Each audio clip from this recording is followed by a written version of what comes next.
Welcome students, मेरे channel टेकी पावन academy में आपका फिर से स्वागत है। चैनल पर पहली बार आए हैं तो चैनल को जरूर सब्सक्राइब करें। हिंदी में समष्टि अर्थशास्त्र के सारे वीडियो चैनल पर अवेलेबल है, आप प्लेलिस्ट चेक करें। इंग्लिश मीडियम में हमारा ये टॉपिक चल रहा है, काफी चैप्टर्स हमने फिनिश कर दिए हैं, अब ये हम अंतिम तरफ हैं और आज का हमारा चैप्टर का टॉपिक है Bretton Woods system of foreign exchange rate. हमने फॉरेन एक्सचेंज रेट का अभी चैप्टर चला रखा है, जिसमें आज हमारा है ब्रेटन वुड्स सिस्टम क्या था, जिसमें फॉरेन एक्सचेंज को डिटरमाइन किया जाता था। तो चलते हैं इस टॉपिक पर। सबसे पहले बेसिक जानकारी दे दूं, फॉरेन एक्सचेंज रेट क्या होती है। पहले भी वीडियो में बता चुका हूं, इसलिए जल्दी जल्दी बता देता हूं। The value of one countries currency in terms of another countries currency is called foreign exchange rate. कहने का मतलब एक देश की करेंसी का दूसरी देश की करेंसी के रूप में जो वैल्यू होता है ना, उसी को हम फॉरेन एक्सचेंज रेट कहते हैं। भाई इंडिया की करेंसी कितनी है और इंडिया की कितनी करेंसी देकर हम अमेरिका की कितनी करेंसी खरीद सकते हैं, उसी को फॉरेन एक्सचेंज रेट कहते हैं। It is also called the external value of the domestic currency. ध्यान रखना, फॉरेन एक्सचेंज रेट हमेशा डोमेस्टिक करेंसी की एक्सटर्नल वैल्यू होती है, इंटरनल वैल्यू नहीं होती।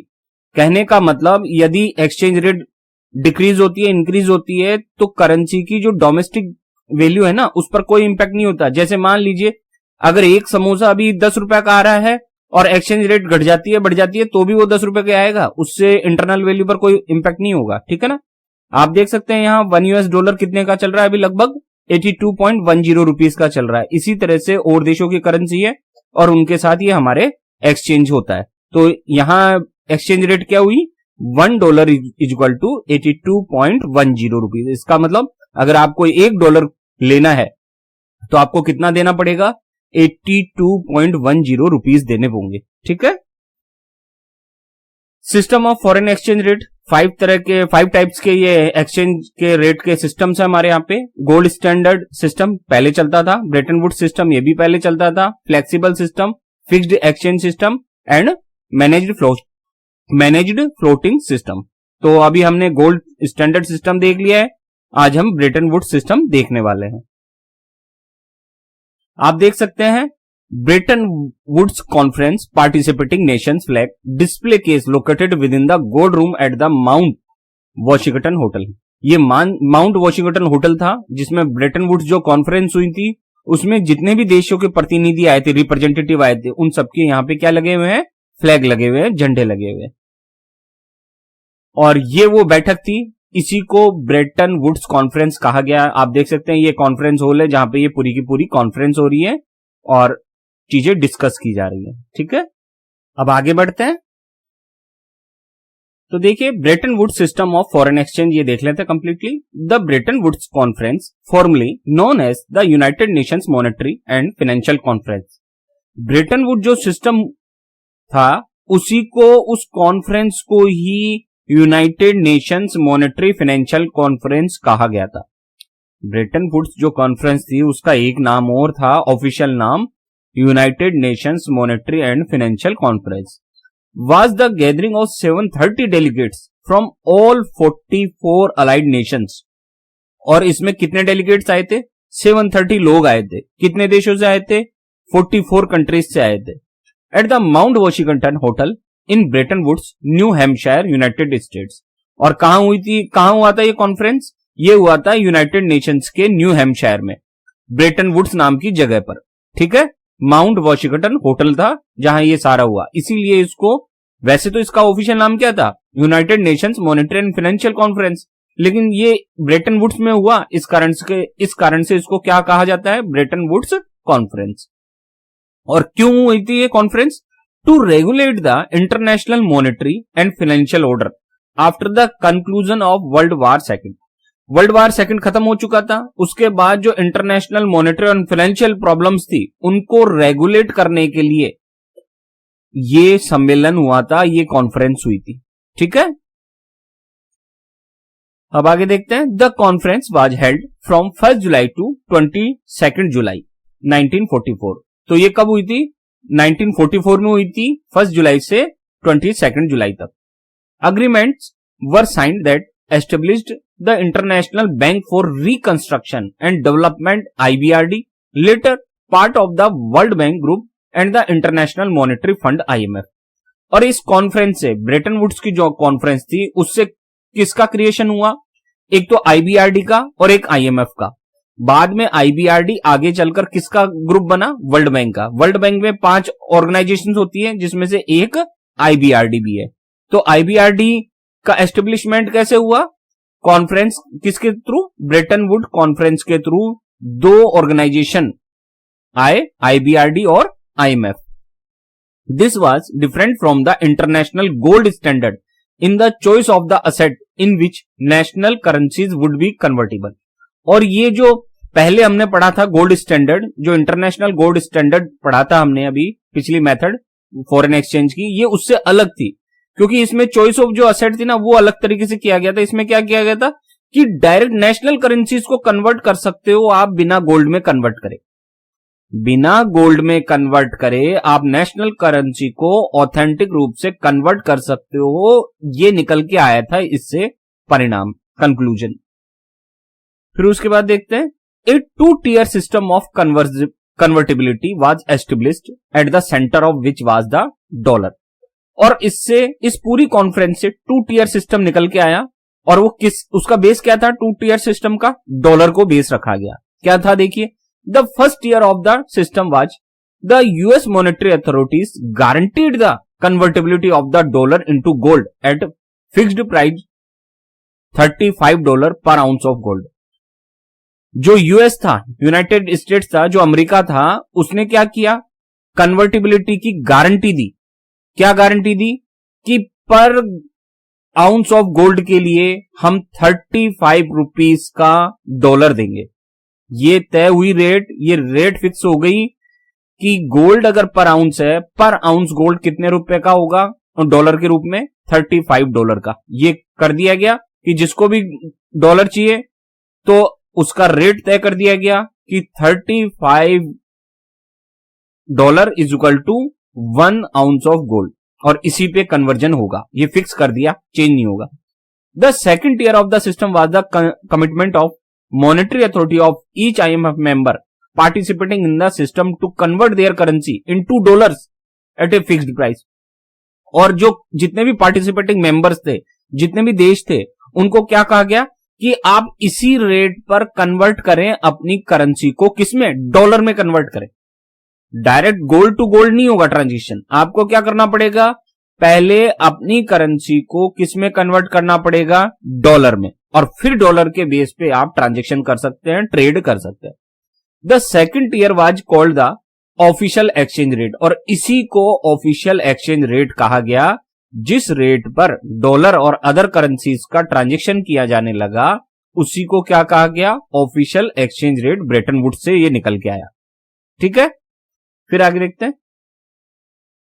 फॉर इंस्टेंस, अब एक उदाहरण देख लेते हैं हम। If French francs could be exchange $1 is equal to 5 francs. अब सपोज कीजिए कि $1 इज इक्वल टू क्या था? 5 फ्रैंक्स। $1 इज इक्वल टू क्या था? 5 francs. And $35 is equal to 1 per ounce gold. Per ounce gold कितने का है? $35 का। और $1 कितने का है? 5 फ्रैंक्स का। Which fix the value of the franc at 170 francs per ounce of gold. तो इसके हिसाब से क्या हुआ? पर आउंस ऑफ गोल्ड कितने फ्रैंक्स के बराबर हुआ? 170 francs is equal to per ounce of gold. कैसे निकला? $1 इज इक्वल टू 5 फ्रैंक्स। ठीक है, इसलिए $35 इज इक्वल टू कितना होगा? 35 into 5 francs is equal to 175 francs is equal to 1 per ounce gold. तो ये हो गई रेट ऑफ एक्सचेंज कि 175 फ्रैंक्स दोगे तब जाके पर आउंस गोल्ड आपको मिलेगा। ठीक है, इस तरीके से हुई change. A change in exchange rate was to be permitted only in case of fundamental disequilibrium in a nations BOP. वैसे तो ये फिक्स थी, वैसे तो ये जो ब्रेटन वुड्स से जो एक्सचेंज रेट निकली वो फिक्स थी, लेकिन इसमें फंडामेंटल डिसइक्विलिब्रियम हो जाए इकोनॉमी में, जो कंट्री का जो बीओपी है, बैलेंस ऑफ पेमेंट, उसमें बहुत ज्यादा डिस्टर्बेंस आ जाए, ठीक है, तब उसमें आप चेंज कर सकते हो इस रेट ऑफ एक्सचेंज में। Which came to mean a chronic deficit in the BOP of sizeable portion. अगर बीओपी में, अगर कंट्री के बीओपी में, बैलेंस ऑफ पेमेंट में साइजेबल प्रपोर्शन में बार बार क्रॉनिक रूप से अगर डेफिसिट होता है तो इस रेट ऑफ एक्सचेंज को थोड़ा बहुत चेंज किया जा सकता था। फिर उसके बाद देखते हैं, such an elaborate system of convertibility was necessary because the distribution of gold reserve across countries was uneven with the US having almost 70% of the official world gold reserve. और ये सिस्टम क्यों जरूरी था, ये कन्वर्जन जो था उसको liquidity क्यों दी गई, थोड़ा सा उसको फ्लक्चुएट क्यों रखा गया, क्योंकि भैया जितनी भी पूरी दुनिया का जितना गोल्ड था उस गोल्ड का 70% तो किसके पास था, अमेरिका के पास। कारण पूरी दुनिया में जितना भी गोल्ड था उसका 70% हिस्सा केवल अमेरिका के पास था, और देशों के पास तो गोल्ड था ही नहीं उतना। Thus A credible gold convertibility of the other currencies would have required a massive redistribution of the gold stock. इस कारण अगर ये कन्वर्जन को आगे लेके जाना था और इसकी क्रेडिबिलिटी को बनाए रखना था तो गोल्ड स्टॉक का रिडिस्ट्रीब्यूशन जरूरी था। केवल अमेरिका के पास अगर सारा गोल्ड रहता तो फिर करेंसी की वैल्यू सही तरीके से तय नहीं हो पाती और उनकी क्रेडिबिलिटी भी नहीं रहती। ठीक है। Further it was believed that the existing gold stock would be insufficient to sustain the growing demand for international liquidity. अब बात ये हुई कि ब्रेटन वुड्स समाप्त क्यों हुआ, क्योंकि इंटरनेशनल लिक्विडिटी क्या होने लग गई, धीरे धीरे कम पड़ने लग गई। क्यों? क्योंकि ट्रेड बढ़ने लग गया। भाई एक्सपोर्ट और इंपोर्ट क्या है, कंट्रीज के बहुत ज्यादा होने लग गए और गोल्ड स्टॉक कम पड़ने लग गया, तो गोल्ड की डिमांड बहुत तेज गति से बढ़ने लगी। One way to save gold then was a 2-tier convertible system where the key currency dollar would be convertible into gold and the other currencies into the key currency. अब इस पूरे Brayton Woods system से जो निकल के वो आया कि भाई गोल्ड को सेव करना है, तो क्या किया इन्होंने कि गोल्ड की ज्यादा डिमांड ना जनरेट हो, गोल्ड के कारण क्या हो कि भाई ये नहीं हो कि लिक्विडिटी कम पड़ जाए, तो उन्होंने 2-tier कन्वर्टेबल सिस्टम अपनाया। 2-tier कन्वर्टेबल सिस्टम मतलब कि सबसे पहले तो की करेंसी जो डॉलर है वो कन्वर्ट होगी गोल्ड में, उसकी रेट किसमें तय होगी, गोल्ड में, और फिर जो अदर करेंसीज है उनकी रेट तय होगी उस डॉलर में। भाई की करेंसी कौन सी थी उस टाइम पर, डॉलर थी, तो डॉलर को अटैच किया गया गोल्ड से, और बाकी जितनी भी दुनिया की देश की करेंसी थी उसको अटैच किया डॉलर से। तो ये हो गया 2-tier। पहले वाले पार्ट में तो हमने क्या किया कि डॉलर को गोल्ड के साथ रेट फिक्स किया, कितना फिक्स किया था अभी हमने देखा ना, $35 is equal to 1 per ounce gold, है ना।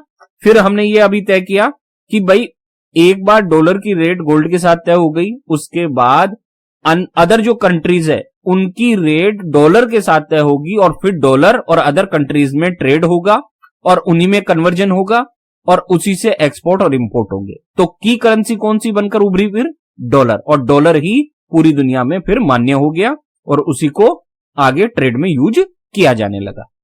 तो ये था एक छोटा सा टॉपिक। उम्मीद है मैंने बेसिक जानकारी दी होगी। ब्रेटन वुड्स सिस्टम बहुत बड़ा है, लेकिन फिर भी मैंने कोशिश की आपको एक छोटी सी जानकारी देने की। चैनल अच्छा लगा हो तो सब्सक्राइब जरूर करें। Thank you. स्टूडेंट्स, मेरे 2 चैनल हैं, एक है टेकी पावन एकेडमी, दूसरे का नाम है इंफॉर्मेशन टेक्नोलॉजी सेंटर। यूट्यूब के हैं दोनों चैनल। टेकी पावन एकेडमी पर आपको सारा एजुकेशनल कंटेंट मिलेगा इकोनॉमिक्स के बारे में, और इंफॉर्मेशन टेक्नोलॉजी सेंटर पर आपको share market, NPS, CCS NPS rules, PPF, fixed deposit schemes, gold investment schemes, SBI schemes, post office की स्कीम्स, एमएस एक्सेल की मास्टर सीरीज, कंप्यूटर और मोबाइल के सॉल्यूशंस और बेस्ट इन्वेस्टमेंट प्लान की 100% सही और संपूर्ण जानकारी मिलेगी। तो आप मेरे दोनों चैनल जरूर सब्सक्राइब कर लें। आज का पूरा वीडियो देखने के लिए आपका बहुत बहुत धन्यवाद।